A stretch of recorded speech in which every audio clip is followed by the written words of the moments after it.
கர்த்தருடைய பரிசுத்த நாமம் மகிமைப்படுவதாக. அல்லேலூயா. ஒரு சின்ன பல்லவியை பாடி நாம் தேவ வசனத்துக்கு போகலாம். Glory to Jesus, glory to Jesus, glory to Jesus. இயேசுவின் பின்னே போகத் போனேனே, இயேசுவின் பின்னே போகத் துணிந்தேன், இயேசுவின் பின்னே போகத் துணிந்தேன். பின்னோக்கே நான், பின்னோக்கே நான், பின்னோக்கே நான், பின்னோக்கே நான். உலகம் என் பின்னே, சிலுவை என் முன்னே. உலகம் என் பின்னே, சிலுவை என் முன்னே. உலகம் என் பின்னே, சிலுவை என் முன்னே. பின்னோக்கே நான், பின்னோக்கே நான், பின்னோக்கே நான், பின்னோக்கே நான். தகப்பனே, நீர் பொறுப்பெடுத்துக் கொள்ளும். இயேசுவின் மூலம் பிதாவே. 1 கொரிந்தியரின் புஸ்தகம் 13ஆம் அதிகாரம் 10ஆம் வசனம். எல்லாரும் சேர்ந்து படிக்கலாமா? நிறைவானது வரும்போது குறைவானது ஒழிந்து போகும். என்ன ஒரு விசை, எல்லாரும் சேர்ந்து படிப்போமா? நிறைவானது வரும்போது. சில நாட்களாகவே இந்த வார்த்தை சபைக்காக பேசும்படி என் ஆவியில் அதிகமாய் உணர்த்தப்படுகிறேன். நாம் ஒரு நிறைவை நோக்கி போய்கொண்டிருக்கிறோம். ஒரு நிறைவான பயணத்தை நோக்கி நம்முடைய கால்கள் நடந்து கொண்டிருக்கிறது. இந்த வருஷத்தினுடைய நிறைவை நோக்கி நாம் நடக்கிறோம். அல்லேலூயா. மனித வாழ்க்கையில், அதுவும் குறிப்பாய் ஆவிக்குரிய வாழ்க்கையில், எந்த நேரத்தில் எப்படிப்பட்ட பயங்கரங்களை நாம் சந்திக்க நேரிடும் என்பது நமக்கே தெரியாது. ஆனால் நம்முடைய அனுதின ஜெப வாழ்வு இருக்கு பார்த்தீங்களா, அந்த ஜெப வாழ்வு நமக்கு வரக்கூடிய அத்தனை அபாயங்களையும் முன்னதாகவே அறிவித்து, அதுக்கு பேர் ப்ரீவென்ஷன் ப்ரேயர் அப்படின்னு சொல்கிறது. முன்னதாகவே ஆவியானவர் நம்மோடு கூட இடைப்பட்டு நமக்கு வரப்போகிற அத்தனை சோதனைகளையும் தடுத்து நமக்கு ஜெயம் கொடுக்கிற தேவனாயிருக்கிறார். அல்லேலூயா. இந்த இடத்துல தான் ஆண்டவருடைய பிள்ளைங்க ரொம்ப விழிப்பாக இருக்க வேண்டும். நம்ம நிறைய நேரங்களில் அழுகிறோம், நான் எனக்கு ஏன் இப்படி பிரச்சனைக்கு மேலே பிரச்சனை, எனக்கு ஏன் இப்படி கஷ்டத்துக்கு மேலே கஷ்டம், எனக்கு ஏன் இப்படி பாடுகளுக்கு மேலே பாடு. இந்த நேரத்தில் தான் நம்ம நிதானிக்கணும். கர்த்தரோடு நடந்து வருகிற நாட்களில் என்றைக்காவது அவருடைய கரத்தை விட்டு விலகி இருக்கிறோமா? தேவனுடைய சந்நிதியில் எந்த நாளை நாம் புறக்கணித்திருக்கிறோம்? கர்த்தருக்கு நாம் எந்த இடத்தில் மனதார அவருடைய விருப்பத்தை நிறைவேற்றாமல் போயிருக்கிறோம்? அதை மாத்திரம் நம்ம புரிஞ்சுக்கிட்டோம்னா நம்முடைய அனுதின ஜெப வாழ்க்கையானது இந்த உலகத்தை ஜெயிக்கும், சமுதாயத்தை ஜெயிக்கும். நம்முடைய விசுவாசமே உலகத்தை ஜெயிக்கிற ஜெயம் என்று வேதம் சொல்லுகிறது. அல்லேலூயா. ஆகவே இந்த வாக்குத்தத்தம் அருமையான ஒரு வாக்குத்தத்தம். நிறைவு, நிறைவு, நிறைவு. எப்போதும் உங்கள் மனதில் ஒரு வார்த்தை வரட்டும், இந்த மாதம் கர்த்தர் நிறைவானது வரும்போது என் வாழ்க்கையில் இருக்கிற எல்லா குறைவுகளும் ஒளிந்து போயிடும். அல்லேலூயா. எனக்கு இது வரைக்கும் எவ்வளவோ குறைவுகள் இருக்குது, எவ்வளவோ கஷ்டங்கள் இருக்குது, எவ்வளவோ நீட்ஸ் தேவைகள் இருக்குது, எவ்வளவோ எதிர்பார்ப்புகள் இருக்குது, பயம் ஒரு பக்கம் இருக்குது. ஆனால் கர்த்தர் எதிர்பார்க்கிறார் ஜெபத்தின் நிறைவு, விசுவாசத்தின் நிறைவு, பொறுமையின் நிறைவு, அன்பின் நிறைவு, பரிசுத்தத்தின் நிறைவு. கூட கூட கூட இந்த குறைவுகள் எல்லாம் ஒழிந்து போயிடும். அல்லேலூயா. அருமையான ஒரு பரிசுத்தவான், அவரை பற்றி எனக்கு நல்லா தெரியும். அவருடைய சபை ரொம்ப அருமையாக சத்தியத்தில் வழிநடத்தப்படுகிற ஒரு தேவ சபை. அந்த சபையில் ஒரு நல்ல குடும்பம் 2 வாரங்கள் தொடர்ந்து சபைக்கு வரலை. அப்படி தொடர்ந்து 2 வாரங்கள் சபைக்கு வராததை அந்த தேவ மனிதர் பார்த்து ஒவ்வொருத்தர்கிட்டையும் விசாரித்தார். ஏன் இவங்க வரல, ஏன் இவங்க வரல. ஒரு கட்டத்தில் அவங்க வீட்டுக்கு அவர் போயிட்டார். தொடர்ந்து அவங்க சபைக்கு வராததுனால அவர்கள் வீடு தேடி போயிட்டாங்க. அப்படி வீடு தேடி போன உடனே அந்த சகோதரி எந்திரிக்க முடியாமல், நடக்க முடியாமல் ரொம்ப கஷ்டப்பட்டு நடந்து வந்த உடனே இந்த தேவ மனிதர் உள்ள உடைக்கப்பட்டார். ஐயையோ, இவ்வளவு பலவீனமாக இருந்திருக்கிறாங்களே, இவ்வளவு உடல்நிலை சரியில்லாமல் இருந்திருக்கிறாங்களே, நமக்கு தெரியாமல் போயிடுச்சேன்னு சொல்லி, ஏமா ஒரு வார்த்தை சொல்லியிருந்தா நான் வந்து வீட்டில் ஜெபம் பண்ணியிருப்பேனே, உங்களுக்காக ஜெபம் பண்ணியிருப்பேனேன்னு சொல்லும்போது அந்த சகோதரி சொன்னாங்களா, இல்லைங்கய்யா, உடம்பெல்லாம் நல்லா தான் இருக்குது, உடம்பெல்லாம் ஆரோக்கியமாக தான் இருக்குது. அப்போ ஏன் இவ்வளவு கஷ்டப்பட்டு இவ்வளவு வேதனைப்பட்டு நடக்கிறீங்க அப்படின்னு சொல்லும்போது அந்த தாயார் சொன்னாங்களாம், நம்ம சபைக்கு நான் வந்துக்கிட்டே இருந்தேனாங்கய்யா, அப்போ எங்கள் வீட்டுக்கு பக்கத்தில் ஒரு ஜெப கூட்டம் நடந்துச்சு, ஒரு பாஸ்டர் வந்திருந்தார். அந்த கூட்டத்துக்கு நான் போயிருந்தேன்.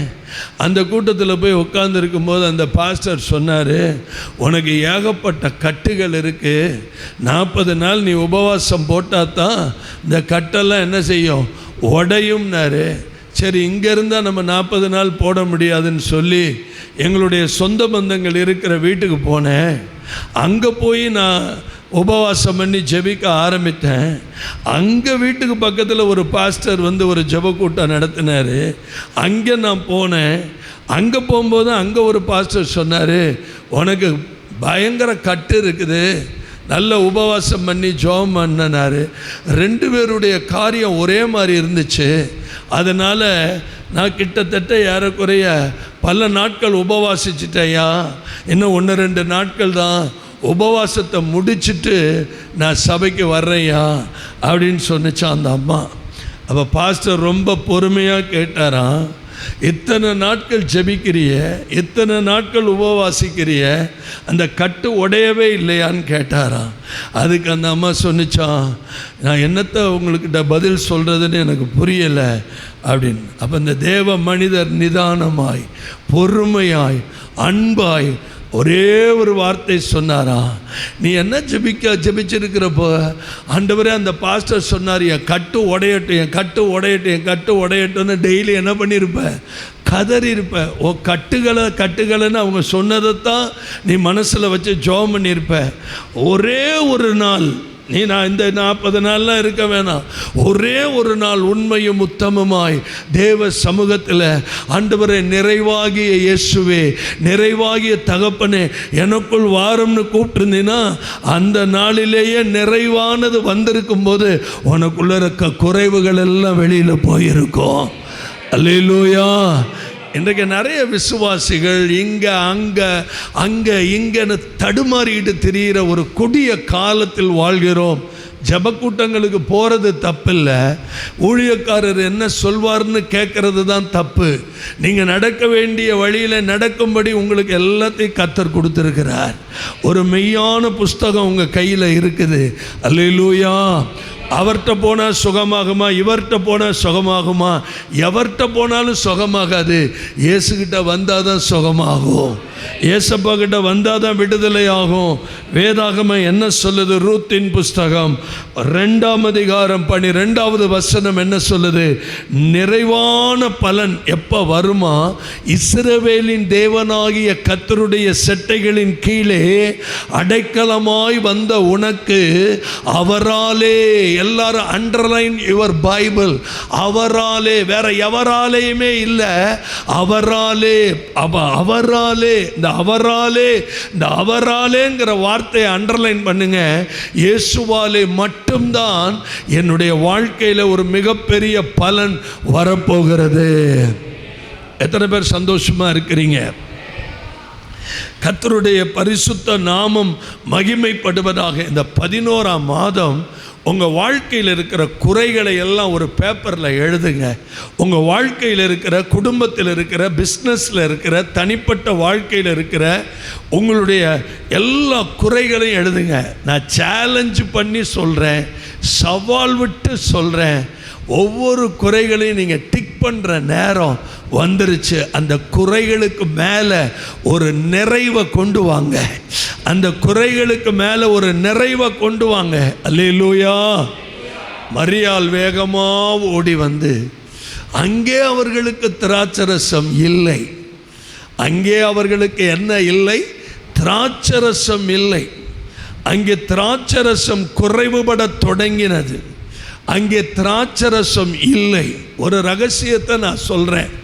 வாழ்க்கையில் ஜெப குறைவு வரும்போது, வாழ்க்கையில் விசுவாச குறைவு வரும்போது, வாழ்க்கையில் பொருளாதார குறைவு வரும்போது, வாழ்க்கையில் ஒரு நெருக்கம் வரும்போது ஒன்றுமே செய்ய வேணாம். இருக்கிற இடத்துல 2 கரங்களை உயர்த்தி, என் குறைவுகளை நிறைவாக்குகிற தெய்வமே. இந்த ஊழியத்தை நான் எப்படி செய்கிறேன்னு உங்களுக்கு தெரியுமா? இந்த சபையை நான் எப்படி நடத்திக்கிட்டு இருக்கிறேன்னு தெரியுமா? சாதாரண சின்ன சின்ன சபைகளில் எத்தனையோ லட்சம், எத்தனையோ கோடி வருமானங்கள் வருது. நான் மற்ற சபைகளோட நம்ம சபையை நான் ஒப்பிடலை. தேவன் எனக்கு கொடுத்திருக்கிற திராணி. முழங்கால முடக்கலைன்னா நான் பலவீனப்பட்டுருவேன். முழங்கால முடக்கி பரலோகத்தை பார்க்கலன்னா நான் ஏமாந்துருவேன்.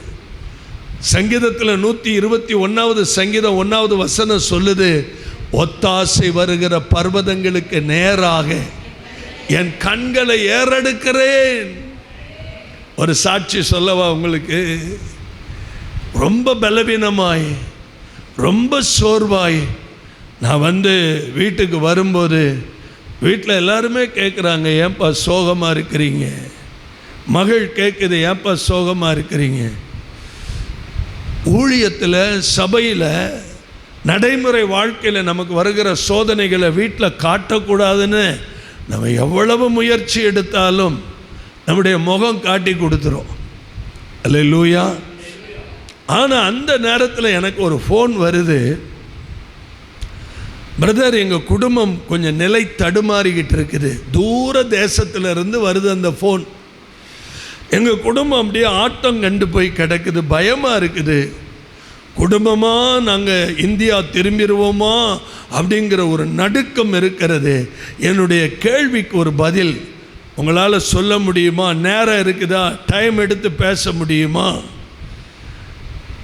உடனே நான் ஆவியில் நிறைந்த அந்நிய பாஷையில் ஜெபம் பண்ணிட்டு அவரோட பேசிக்கிட்டே இருக்கிறேன். கேளுங்க அப்படின்னு. அவர் கேட்க கேட்க பதில் அவருக்கு கொடுக்க கொடுக்க கர்த்தருக்கு சாட்சியாய் சொல்லுகிறேன், என் காதில் பலத்த சத்தம் கேட்குது. அந்த வீடு அபிஷேகத்தினால நிரம்பி கதறாங்க, துடிக்கிறாங்க, கீழே விழுகிறாங்க. கொஞ்ச நேரம் ஃபோன் டெட் லைனில் ஓடிட்டு இருக்குது. அப்படியே இந்த துடிப்போட என்னோட பேசின தேவ மனுஷன் ஃபோன் எடுத்து சொல்கிறாரு, பிரதர் இந்த ஃபோனை எடுக்க கூட எனக்கு பலன் இல்லை, கர்த்தருடைய அக்கினி அப்படி பற்றி எரியுது வீடு முழுக்க. அடுத்த ஒரு ஃபோன் பண்ணுறாரு, அப்படியே கதறிக்கிட்டு ஃபோன் பண்ணுறாரு, நவம்பர் மாதம் டிசம்பர் மாதம் நல்ல சாப்பாடு சபைக்கு கொடுங்க, ஆவியானவர் என்னோட இடைப்படுகிறார். நான் நம்ம சபையை நான் எவ்வளவோ செய்யணும், செய்யாமல் போயிட்டேன் அப்படின்னு. அடுத்த செகண்டுங்க 86,000 ரூபா பணம் விழுகுது. இப்படி தான் இந்த ஊழியம் நடக்குது. இப்படி தான் இந்த ஊழியம் காப்பாற்றப்படுது. இப்படி தான் இந்த ஊழியத்தில் அற்புதங்களும் அடையாளங்களையும் கர்த்தர் செய்து கொண்டே இருக்கிறார். அல்லேலூயா. ஆண்டவருடைய பரிசுத்த நாம மகிமைப்படுவதாக. அல்லேலூயா. இஸ்ரவேலின் தேவனாகிய கர்த்தருடைய செட்டைகளின் நிழலில் அடைக்கலமாய், வேற எதையுமே நமக்கு அடைக்கலம் கிடையாது. அவரையே அடைக்கலமாய் வைத்திருக்கிறவர்களுக்கு இந்த ஆராதனையில் நிறைவான சந்தோஷம், நிறைவான பலனை கர்த்தர் தரப்போறார். சத்தமே இல்லையே. நம்ம சபை பலவீனப்படக்கூடாது. ஒவ்வொரு ஞாயிறு முதல் ஆராதனையிலும் அவ்வளவு துக்கமாக இருக்கும், மக்கள்கிட்ட சந்தோஷமே இருக்காது. எவ்வளவு ஒரு எழுப்புதலான செய்தி பிரசங்க பீடத்திலிருந்து வரும், செத்து போன நிலையில் இருப்பாங்க. யோவான் சுவிசேஷம் 15ஆம் அதிகாரம் 11ஆம் வசனம், யோவான் சுவிசேஷம் 16ஆம் அதிகாரம் 24ஆம் வசனம், உங்கள் சந்தோஷம் நிறைவாயிருக்க கர்த்தர் ஏங்குகிறார். அல்லேலூயா. இங்க பாருங்க, உங்களுக்குன்னு ஒரு சந்தோஷம் இருக்கு, அது நிறைவாக இருக்கணும்னு ஆண்டவர் ஏங்குறார். ஆனால் பிதாவின் இடத்துல ஜெபிக்கும் போது எப்படி ஜெபிக்கிறார் தெரியுமா? யோவான் 17:13 ஏன் சந்தோஷம் பிள்ளைகள்கிட்ட நிறைவாக இருக்கணும். ஆமென். முதல்ல ஜெபிக்கும் போது, முதல்ல சொல்லும் போது சொல்றாரு, உங்க சந்தோஷம் நிறைவா இருக்கணும், உங்க தனிப்பட்ட வாழ்க்கையினுடைய சந்தோஷம் நிறைவா இருக்கணும். அப்புறம் சொல்றாரு, ஏன் சந்தோஷம் அவங்கள்ட்ட நிறைவா இருக்கணும் பிதாவே அப்படின்னு பிதாவை நோக்கி ஜெபிக்கிறார். அல்லேலூயா. இந்த மாதம் உங்களுக்குள்ள என்ன நிறைவு வரப்போகுது தெரியுமா? எதையோ நினச்சி பயந்துட்டு இருக்கிறீங்க, எதையோ. நான் நிறைய நேரத்தில் பயப்படுறேன், இந்த சபையை எப்படி நடத்துவோம், இவ்வளவு தேவை இருக்குதே, இவ்வளவு காரியம் இருக்குதே. ஒவ்வொரு நிமிடமும் அற்புதம்தான், ஒவ்வொரு நொடியும் அற்புதம்தான். முழங்காலில் நின்று அழுதாலே அற்புதம்தான். அல்லேலூயா. சந்தோஷமா அல்லேலூயா சொல்வோம். 2 கொரிந்தியரின் புஸ்தகம் 11ஆம் அதிகாரம் 9வது வசனத்தை எனக்காக சத்தம் போட்டு படிக்க நான் விரும்புகிறேன். நான் உங்களோடு இருந்து குறைவுபட்ட போதும், எல்லாரும் கொஞ்சம் கவனிக்கிறீங்களா? நான் உங்களோடு இருந்து, பவுலுக்கே இந்த நிலைமை தான், குறைவுபட்டிருந்த போதும் ஒருவரையும் படுத்தவில்லை. இங்க பாருங்க, சபையை பார்த்து நான் பேசுறேன், உண்மையாகவே சொல்கிறேன், நம்ம சபை குழந்தை தாங்க 50 பேரும். நம்ம சபைக்கு எவ்வளவு தேவை இருக்குன்னு யாருக்குமே தெரியாது. திருப்தி அடைஞ்சிருக்கிறோம், நம்ம கர்த்தருக்கு கொடுக்கறதுல திருப்தி அடைஞ்சிருக்கிறோம், அவ்வளவுதான். ஆனால் இதனுடைய தேவைகள் மகா பயங்கரம். உண்மையாக சொன்னால் பவுல் அப்படியே சிம்பாலிக்காக சொல்கிறாரு, உங்கள் கூட நான் இருக்கும்போது, உங்களோட ஒருத்தனாக இருந்து நான் குறைவுபட்ட போதும் ஒருவரையும் சபையை நான் அதை கொடு, இதை கொடு, அப்படி கொடு, இப்படி கொடு, என் வீட்டுக்கு அது கொடுன்னு நான் என்ன பண்ணினதே இல்லை. யாரையும் வருத்தப்படுத்துறது என் வேலை, ஜனங்களை வருத்தப்படுத்துகிற வேலை இல்லை. கொஞ்சம் சிரிச்ச முகமாக ஆமேன்னு சொல்லுங்களேன். யாரையுமே நான் என்ன பண்ணுறதில்ல, வருத்தப்படுத்துறதில்ல. மகதோனியாவிலிருந்து வந்த சகோதரர் என் குறைவை நிறைவாக்கி, கையை தட்டுங்க. உங்களை நான் வருத்தப்படுத்துறதே இல்லை. ஆனால் என்னைய பார்க்குற தேவன், என் கண்ணீரை பார்க்குற தேவன் எங்கேயோ இருக்கிறவங்களை கொடுக்க வைக்கிறார். எங்கேயோ இருக்கிறவங்களை போய் என் பிள்ளை துடிச்சுக்கிட்டு இருக்கிறான், அவனுக்கு உதவி பண்ணுங்கிறார். மகதோனியாவில் இருக்கிறவங்க குறைவை நிறைவாக்குறாங்க. எவ்விதத்திலும் உங்களுக்கு பாரமா இராதபடி ஜாக்கிரதையா இருந்தேன். ஒரு நல்ல தலைவனுக்கு அழகு, ஒரு நல்ல சபை போதகனுக்கு அழகு, தான் பிள்ளைங்களை எந்த விதத்திலும் பாரமா இராதபடி ஜாக்கிரதையா இருக்கிறேன். இனிமேலும் ஜாக்கிரதையா இருப்பேன். 10 மாசம் ஜாக்கிரதையா இருந்திருக்கேன், இனி இருக்கிற நாட்களிலும் எப்படித்தான் இருப்பேன், ஜாக்கிரதையா தான். நான் கர்த்தருக்கு பயந்து பேசுறேன். அல்லேலூயா. ஆமென். ஒரு காரியத்தை சொல்றதுக்கு அவ்வளோ யோசிக்கிறேன், ஒரு காரியத்தை பேசுறதுக்கு அவ்வளோ யோசிக்கிறேன், பல மணி நேரம் தேவ சமூகத்தில் யோசிக்கிறேன். பவுலுடைய வேலை அதுதான்.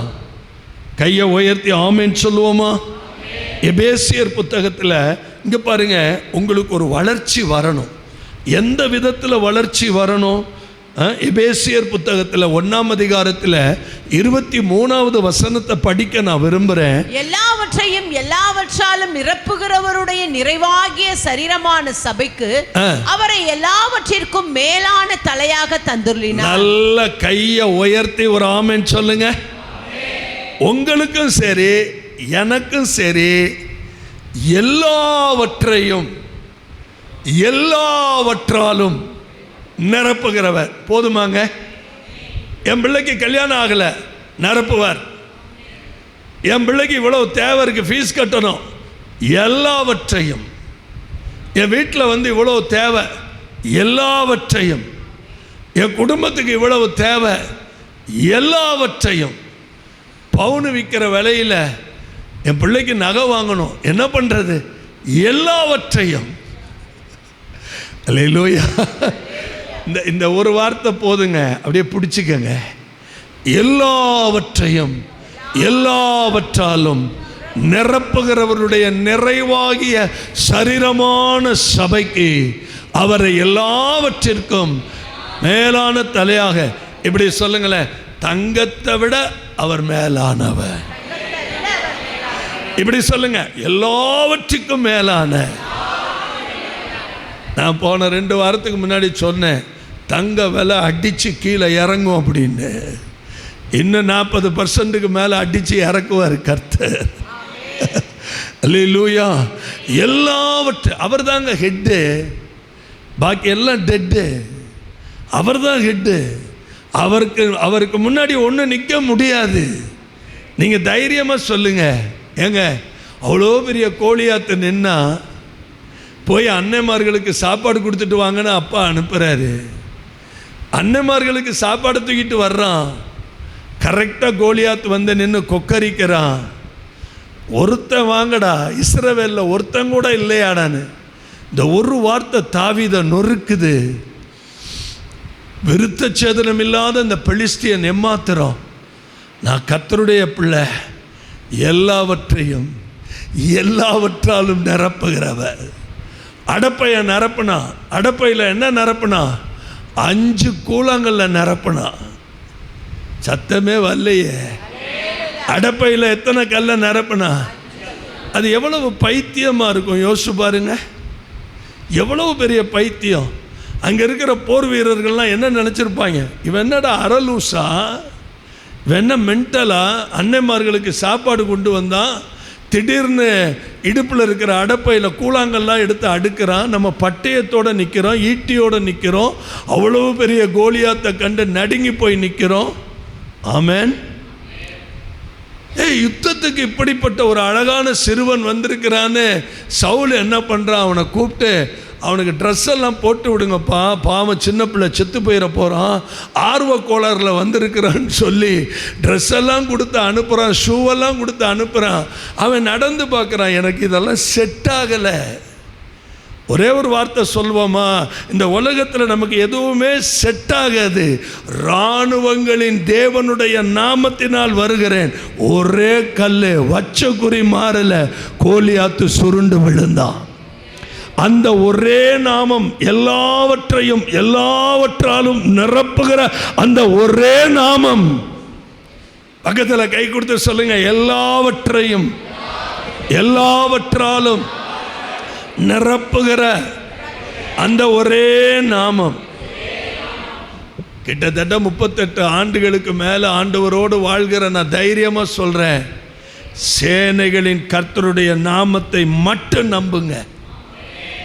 அல்லேலூயா, அல்லேலூயா.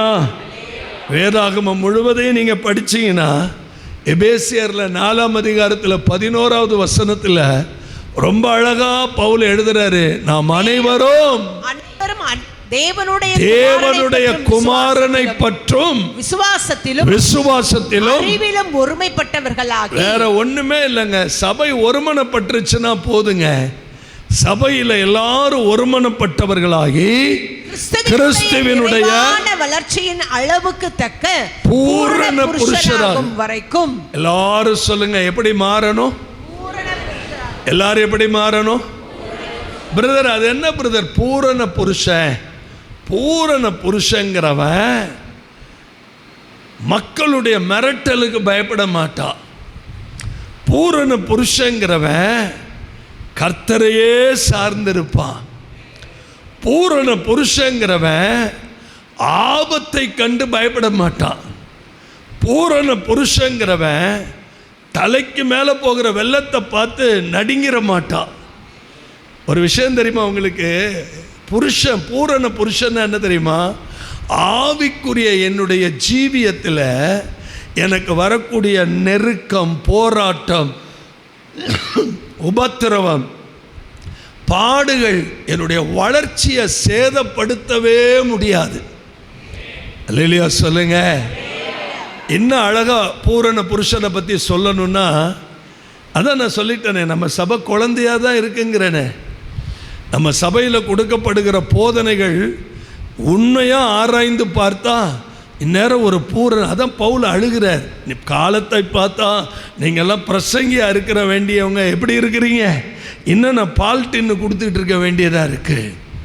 கர்த்தருடைய பரிசுத்த நாமம். நம்ம சபை வளரணுங்க, ஒவ்வொரு கிளை சபையும் வளரணுங்க, விசுவாசத்தில் வளரணும், அன்பில் வளரணும். அவன் தாங்க பூரண புருஷன். சபை வசன அறிவில் வளரணும், கிருபையில் வளரணும். ஒவ்வொரு நாளும் வேதத்தினுடைய மகத்துவங்களை எடுத்து உட்கார்ந்து ஆராய்ந்து, வேதத்தை ஆராய்ந்து பாருங்கள். அவைகளால் உங்களுக்கு என்ன உண்டு? பரிசுத்தவான்கள், நல்ல பரிசுத்தவான்களுடைய செய்திகளை கேட்கணும். எதை கண்டும் பயப்படக்கூடாது. ஆழமான விசுவாச தேவன் மேலே இருக்கணும். அவன் தாங்க பூரண புருஷன். தேவனுடைய குமாரனை பற்றும் விசுவாசத்திலும் அறிவிலும் ஒருமைப்பட்டவர்களாகி கிறிஸ்துவினுடைய, அப்ப என்ன, நான் கிறிஸ்துவை பிரதிபலிக்கணும். என்னை பார்க்கிறவங்க கிறிஸ்துவை பார்க்கணும். அல்லேலூயா. அந்த அந்த நிறைவு எனக்குள்ள வரும்போது எல்லா குறைவுகளும் போயிடும். அந்த நிறைவு வரணும். ஏய் தம்பி, என்ன பைபிளே தூக்கிட்டு தெரியுற, என்ன அந்த சர்ச்சுக்கே போயிட்டு இருக்கிற, என்ன அப்படியே இருக்கிற, சட்டம் பண்ணவே கூடாது. ஆண்டவரே நான் உம்மை தெரிஞ்சுக்கிட்டேன், ஆண்டவரே நான் குழந்தை இல்லை, ஆண்டவரே ஒவ்வொரு நாளும் நான் உமக்குள்ள வளர்கிறேன். அருமையான ஃபாதர் பாட்டு, ஒரு ஃபர்ஸ்ட் கிளாஸ் பாட்டு இருக்கு. உம்மில் நான் வாழ்கிறேன், உமக்குள்ளே வளர்கிறேன். வாழணும், வளரணும். அல்லேலூயா. உம்மில் நான் வாழ்கிறேன், உமக்குள்ளே. அந்த வளர்ச்சி வெளியில தெரியாது. ஒரு விஷயம் தெரியுமா உங்களுக்கு, நம்ம இங்கே பாருங்களேன், பெரிய ஊழியக்காரரை போய் பார்க்கணும், பெரிய ஊழியக்காரர் பக்கத்தில் நிற்கணும்னு கவலையே படாதீங்க. இதெல்லாம் கர்த்தர் எனக்கு சொல்லி கொடுத்தது. நீங்கள் வளருங்க, கர்த்தரே கொண்டு போய் உங்கள் பெரிய ஆட்கள் மத்தியில் உட்கார வைப்பார். என் வாழ்க்கையில் அப்படி தான் நான் பார்த்துருக்கிறேன். நான் வளர வளர வளர வளர கர்த்தர் கொண்டு போய் வைக்கிறாரு. நீங்கள் வளரணும். புதிதாய் பிறந்த குழந்தைகளைப் போல கலங்கம் இல்லாத ஞான பாலின் மேலே எப்படி இருக்கணும்? வாஞ்ச, ஜபத்தில் வாஞ்ச, கர்த்தரை தேடுறதுல வாஞ்ச, ஆலயத்தின் மேலே வாஞ்ச, வசனத்தின் மேல் வாஞ்ச, போதனையின் மேல் வாஞ்ச, உபதேசத்தின் மேல் வாஞ்ச, கர்த்தரை ஆராதிக்கிறதுல வாஞ்ச, குடும்ப ஜபத்தில் வாஞ்ச, இப்படி ஆவிக்குரிய காரியங்களில் கரிசனை எடுக்க எடுக்க எடுக்க எடுக்க எடுக்க என்னுடைய உள்ளான மனுஷன் பலனடைகிறான். நான் பூரண புருஷனாகிறேன். அல்லேலூயா. நல்ல கரங்களை உயர்த்தி ஒரு ஆமென் சொல்லுவோம். இப்படி வரும்போது உங்களுக்கு ஆட்டோமேட்டிக்காக சந்தோஷம் வரும். அதான் பிலிப்பியர் 2:2 எழுதுறாரு. என்ன எழுதுறாரு பாருங்க, என் சந்தோஷத்தை நிறைவாக்குங்கள். ஏக சிந்தையும் ஏக அன்புள்ளவர்களுமா இருந்து. அது என்ன ஏக சிந்தை ஏக அன்பு சொல்லுங்க? ஒரே சிந்தை. சபையில் எல்லாருக்குள்ளும் எப்படி இருக்கணும்? எந்த கருத்து வேறுபாடு இருக்கக்கூடாது. ஒரே சிந்தை, ஒரே அன்பு, இசைந்த ஆத்துமாக்களாய் ஒன்றையே சிந்தித்து. சபையில் எல்லாருக்குள்ளேயும் ஒரே சிந்தனை, ஒன்றையே சிந்தித்து என்னுடைய சந்தோஷத்தை நிறைவாக்குங்கள். அல்லேலூயா, ஆமென். அப்படி அதே 2:30 என்ன சொல்றார் பாருங்க. பிலிப்பியர் 2:30 என்ன சொல்றார் பாருங்க. ஏனெனில் நீங்கள் எனக்கு செய்ய வேண்டிய ஊழியத்திலே, எல்லாரும் சேர்ந்து பாருங்க, நீங்கள் எனக்கு செய்ய வேண்டிய ஊழியத்திலே உங்கள் குறைவை நிறைவாக்கும்படிக்கு அவன் தன் பிராணனையும் எண்ணாமல் கிறிஸ்துவின் ஊழியத்தின் நிமித்தம் மரணத்துக்கு சமீபமாயிருந்தான். யாரு யாரு? உங்க கேள்விக்கு நான் விடுறேன், போய் அந்த பிலிப்பியரை படிங்க. சின்ன நிருபந்தான். ஆண்டவருடைய பரிசுத்த நாமம் மகிமைப்படுவதாக. அந்த பிலிப்பியர் 4:19 முடிக்கும் போது எப்படி முடிக்கிறார் தெரியுமா? எப்படி முடிக்கிறார் தெரியுமா? என் தேவன் தம்முடைய ஐஸ்வர்யத்தின்படி உங்கள் குறைவை எல்லாம் கிறிஸ்து இயேசுவுக்குள் மகிமையிலேனாக்க பரலோகத்துக்கு போயில்லை. The presence of God, the glory of God, கர்த்தருடைய மகிமை நீங்கள் ஜெபிக்கிற நேரத்தில் வெளிப்படும் போது உங்கள் குறைவெல்லாம் நிறைவாயிரும். இன்றைக்கி உங்கள் வலதுகையை உங்கள் தலை மேலே வச்சு நீங்கள் சொல்ல போகிறீங்க, இன்னையிலேருந்து எனக்குள்ள ஒரு நிறைவு. இன்றைக்கி நான் அந்த குறையை பார்க்கவே மாட்டேன், நிறைவான இயேசுவையே பார்ப்பேன்.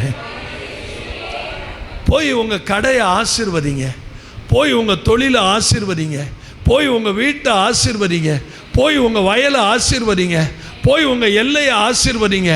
போய் நின்று ஒவ்வொரு இடத்துலையும் போய் நின்று நீ கர்த்தரால் ஆசீர்வதிக்கப்படுவாயாகன்னு சொல்லுங்க.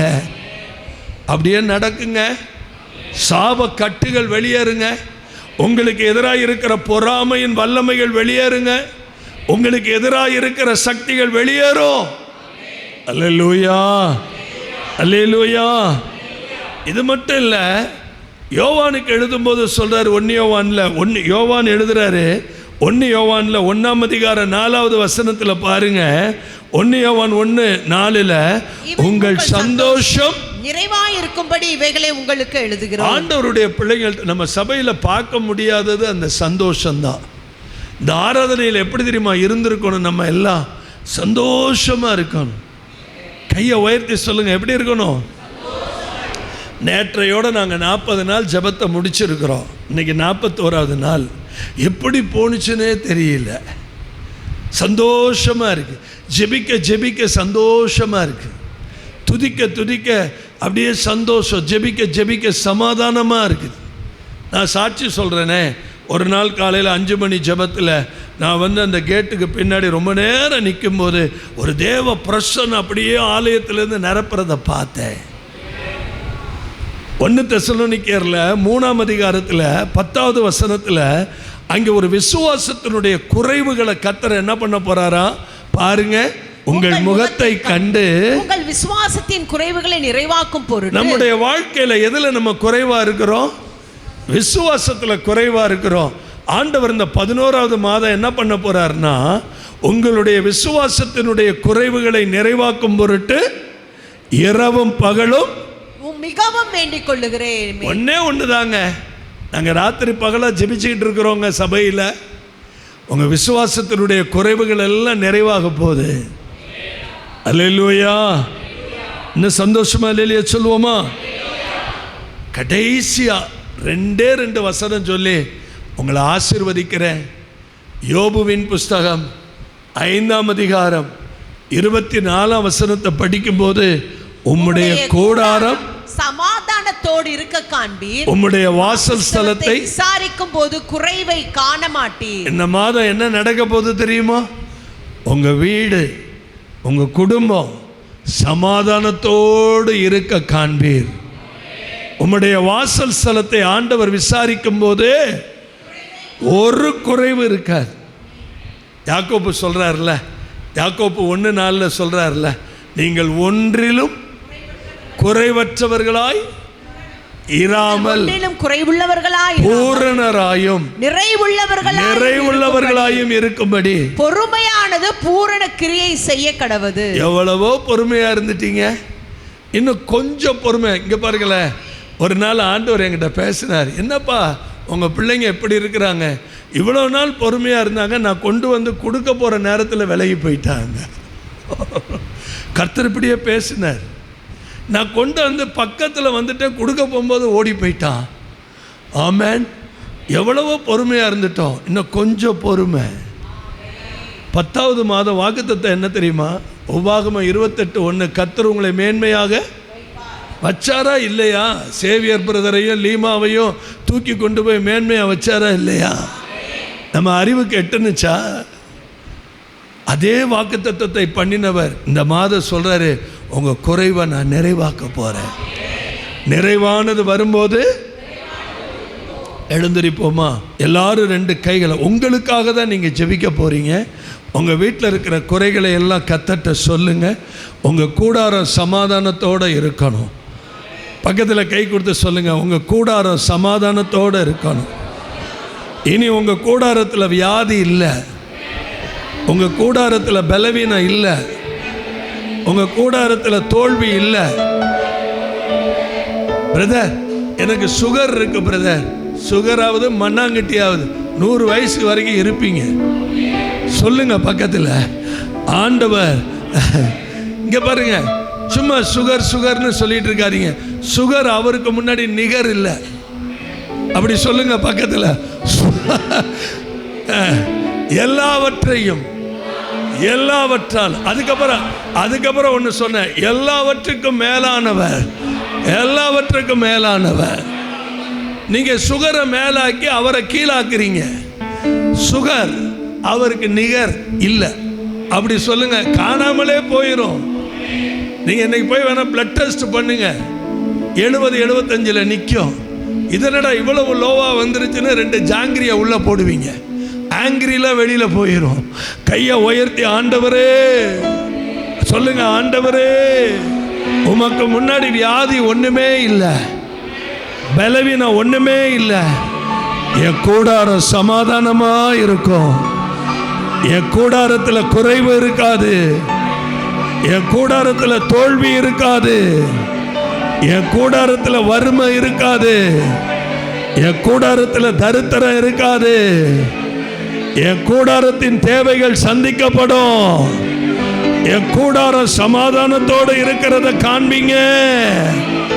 என் கூடாரத்தில் ஒரு நிறைவு, என் கூடாரத்தில் ஒரு ஆசீர்வாதம். எல்லாவற்றிலும் எல்லாமுமாக இருப்பவரே, இருந்தவரே, எல்லாவற்றிலும் எல்லாமுமாக இருந்தவரே, இருப்பவரே. சோத்திரமே சோத்திரமே நாமல் செலுத்துகிறே. சோத்திரமே சோத்திரமே மறவாமல் செலுத்துகிறே. உயிர் பிழைத்தேன், உதவி பெற்றேன், உயிருள்ளவரை துதிப்பே. எல்லாரும் உயிர் பிழைத்தேன், உதவி பெற்றேன், உயிருள்ளவரை துதிப்பே. எல்லாவற்றிலும் எல்லாமுமாக இருந்தவரே, இருப்பவரே, எல்லாவற்றையும் எல்லாவற்றாலும் நிறைத்தவரே, நிறைப்பவரே. செபிப்போமா? அப்படியே பிடிச்சுக்கங்க, இந்த வாக்குத்தத்தத்தை பிடிச்சுக்கங்க. நிறைவானது வரும்போது குறைவானது ஒளிந்து போகும். நிறைவானது வரும்போது குறைவானது ஒளிந்து போகும். நிறைவானது வரும்போது குறைவானது ஒளிந்து போகும். அப்படியே நல்ல ஆவியில நிரம்பி அந்நிய பாஷையில அப்படியே கர்த்தரை உயர்த்திக்கிட்டே இருங்க. அப்படியே அந்நிய பாஷையில ஜெபிக்க ஆரம்பிங்க. கர்த்தருடைய வல்லமை பரிபூர்ணமா இறங்குவதாக, தேவ வல்லமை பரிபூர்ணமா இறங்குவதாக. ஒவ்வொரு குடும்பமும் சமாதானத்தோடு இருப்பதாக, ஒவ்வொரு வீடும் சமாதானத்தோடு இருப்பதாக, ஒவ்வொரு வீட்டிலும் கர்த்தருடைய ஆசீர்வாதம் வெளிப்படுவதாக. நன்றி ஆண்டவரே, நன்றி ஆண்டவரே, நன்றி ஆண்டவரே, நன்றி ஆண்டவரே. எங்களோடு பேசினதற்காய் நன்றி, எங்களோடு இடைப்பட்டதற்காய் நன்றி. எங்களோடு வாக்குத்தத்தம் பண்ணினவரே, நீர் உண்மையுள்ளவராயிருக்கிறீர், நீர் உண்மையுள்ளவராயிருக்கிறீர். இயேசுவின் நாமத்தில் பிதாவே, இந்த வாக்குத்தத்தம் பலிக்கும். ஆம் என்றும் ஆமென் என்றும் நாம் சுதந்தரிப்போம்.